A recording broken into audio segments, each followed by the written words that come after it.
बड़ी खबर देवबंद से आपको बता दें, जहां बारिश ने तबाही मचाई है। बारिश में भरभराकर छत गिरी है। किसी के हताहत होने की खबर नहीं है। पीड़ित परिवार को मुआवजा देने की मांग भी की जा रही है। तो देवबंद से ये बड़ी खबर, जहां तेज बारिश के कारण यहां पर छत भरभराकर गिरी है। आपको बता दें कि इस दौरान पीड़ित परिवार को मुआवजा देने की मांग की जा रही है। हालांकि किसी के हताहत होने की भी कोई खबर नहीं है, लेकिन पीड़ित परिवारों को मुआवजा देने की मांग यहां पर की जा रही है।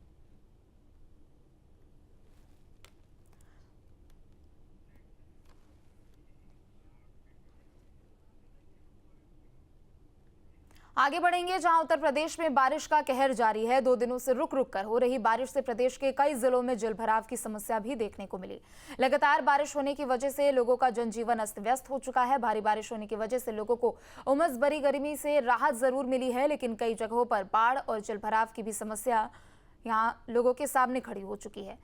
टीवी स्क्रीन पर आपको 6 तस्वीरें दिखा रहे हैं। लखीमपुर खीरी, झांसी, अलीगढ़, फिरोजाबाद, ग्रेटर नोएडा और जालौन की ये तस्वीरें हैं, जहां बाढ़ बारिश के कहर के कारण यहां लोगों का जनजीवन अस्त व्यस्त हो चुका है। बारिश से हुई तबाही को साफ तौर पर भी इन तस्वीरों में देखा जा सकता है। बारिश के चलते कहीं मकान, तो कहीं दीवार, कहीं पेड़ और कहीं आकाशीय बिजली गिरने से कई लोगों की जान चली गई। तो वहीं जालौन के माधोगढ़ तहसील में आसमानी आफत के चलते कई इलाकों में ग्रामीण पलायन करने को मजबूर है। एसडीआरएफ की टीम राहत बचाव कार्य में जुटी हुई है। तो वहीं मौसम विभाग की माने तो अगले 2 से 3 दिनों तक बारिश का सिलसिला यूं ही जारी रहेगा। मौसम विभाग ने 2 से 3 दिनों तक भारी बारिश का अलर्ट भी जारी किया है।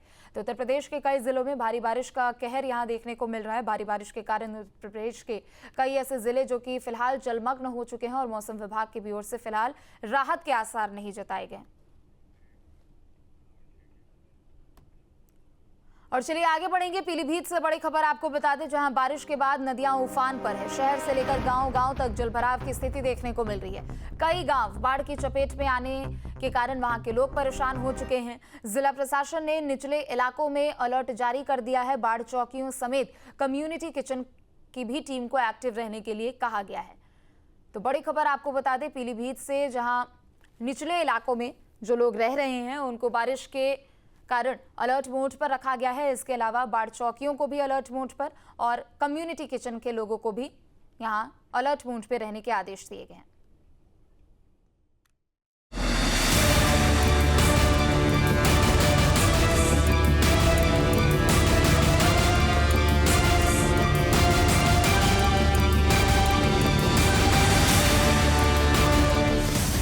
यूपी में बारिश की मार, मचा हाहाकार। कई जिलों में गिरे मकान, मची चीख पुकार। जगह जगह जल भराव, जीना हुआ मुहाल। उफान पर नदियां, बाढ़ जैसे हालात। यूपी में लगातार आम जनजीवन पर बुरा असर पड़ रहा है। जगह जगह कच्चे मकानों के गिरने की खबरें सामने आ रही हैं। बारिश के बाद से मकान गिरने की गाजियाबाद, ग्रेटर नोएडा, एटा, आगरा, बदायूं जिले की ये 5 तस्वीरें हैं। लगातार बारिश की वजह से गाजियाबाद के लोनी बॉर्डर इलाके में छत गिरने से एक महिला की मौत हो गई, जबकि उसकी 2 बेटियां गंभीर रूप से घायल हो गई। अलर्ट गाजियाबाद के अंदर भी है। गाजियाबाद के लोनी बॉर्डर की परमहंस कॉलोनी के अंदर एक मकान गिरने की भी सूचना है, जिसमें एक महिला की मौत भी हो गई है। इसी वजह से गाजियाबाद प्रशासन की तरफ से भी अलर्ट जारी किया गया है। जो भी कच्चे मकान हैं वहां पर थोड़ा सा अलर्ट रहकर रहें, क्योंकि इस बारिश के अंदर ज़्यादातर मकान गिरते हैं जो जर्जर हालत में होते हैं। तो ऐसे में लोगों को भी सावधानी बरतने के लिए दिशा निर्देश दिए गए हैं। दूसरी तस्वीर ग्रेटर नोएडा की है, जहां दनकौर के बिलासपुर में तेज बारिश के बाद से जर्जर मकान गिर गया। मकान के अंदर सो रहे परिवार ने किसी तरह अपनी जान बचाई। तीसरी तस्वीर एटा जिले की है। निधौली कलां के रामनगर गांव में लगातार बारिश की वजह से भरभराकर छत गिर गई। इस हादसे में मकान के अंदर सो रहे दंपत्ति गंभीर रूप से घायल हो गए। चौथी तस्वीर आगरा के रामपुर चंद्रसेनी गांव की है, जहां लगातार बारिश के बाद से सीलन की वजह से एक मकान गिर गया। एक ही परिवार के 4 लोग मलबे में दब गए। स्थानीय लोगों ने मलबा हटाकर लोगों को बाहर निकाला। घायलों को आगरा के अस्पताल में भर्ती कराया गया, जहां एक महिला की मौत हो गई। पांचवी तस्वीर बदायूं की है, जहां तेज बारिश के बाद एक मकान भरभरा कर गिर गया। छत गिरने से मलबे में 2 युवक दब गए, जिसमें से एक युवक की मौत हो गई। घटना के बाद से परिवार में कोहराम मचा हुआ है। इसके अलावा भी कई जिलों में बारिश की वजह से हादसे हो रहे हैं, जिससे आम लोगों का जीना मुहाल हो गया है। लगातार बारिश की वजह से ग्रेटर नोएडा वेस्ट में लंबा जाम लग गया। गौर सोसाइटी से 4 मूर्ति गोल चक्कर तक गाड़ियां रेंगती नजर आई, जिससे सुबह सुबह दफ्तर जाने वालों को भारी मुश्किलों का सामना करना पड़ा। बारिश की वजह से ग्रेटर नोएडा के रामगढ़ अंडरपास में पानी भर गया, जिसकी वजह से आम लोगों को परेशानी का सामना करना पड़ा। ये हाल तब है जब बरसात से पहले सभी विभाग सड़क और अंडरपास में जलभराव से निपटने की तैयारी करती है। जहाँ आपको बता दें, प्राधिकरण की जो बड़ी लापरवाही है, नगर पालिका की जो लापरवाही है, वो तस्वीरें साफ हम पहले भी दिखा चुके हैं और लगातार दिखाई जा रही हैं, क्योंकि सेक्टरों में पानी भर गया है, अंडरपासों में पानी भर गया है। जो दादरी नोएडा मुख्य मार्ग है, वहाँ गहरे बड़े बड़े गड्ढे हो गए हैं और जहाँ से लाखों लोग रोजाना गुजरते हैं। बरसात के कारण गड्ढे होने की वजह से वहाँ हादसे भी हो रहे हैं। लगातार बरसात तेजी से बढ़ रही है और लगातार जो जर्जर मकान है, जो घर है, वो लगातार गिर रहे हैं। बारिश की वजह से गाजियाबाद में भी जनजीवन अस्त व्यस्त नजर आया। लाल कुआं इलाके में वाहनों की रफ्तार धीमी पड़ गई। बारिश की वजह से गाजियाबाद के कई इलाकों में बिजली व्यवस्था भी बाधित हुई है। गाजियाबाद सहित दिल्ली एनसीआर में बीते 2 दिनों से लगातार बारिश पड़ रही है। रुक रुक कर पड़ रही इस बारिश ने लोगों की परेशानी बढ़ा दी है। इस वक्त हम गाजियाबाद के लाल कुआं पर मौजूद हैं। बारिश की वजह से सड़कों पर जलभराव हो गया है। तस्वीरों में आप देख सकते हैं, मैं बीजे से कहूँगा तस्वीरें आपको दिखाएं जलभराव की। सड़क पर किस कदर पानी इकट्ठा हो गया है, क्योंकि बारिश कभी रुक जाती है तो कभी तेज पड़ने लगती है और अभी आप देख सकते हैं बारिश एक बार फिर से तेजी के साथ पड़ना शुरू हो गई है। आसमान में काले बादल छाए हुए हैं। लंबा ट्रैफिक जाम भी देखने को मिल रहा है। उसकी वजह है जलभराव, क्योंकि आगे जो आप देख रहे हैं NH9 दिल्ली मेरठ एक्सप्रेसवे जो हाईवे जा रहा है, उसके नीचे पानी भरा हुआ है और पानी के भरने की वजह से लंबा ट्रैफिक जाम लगा हुआ है NH91 पर। मैं दूसरी तस्वीरें भी आपको दिखाना चाहूँगा दूसरी तरफ की।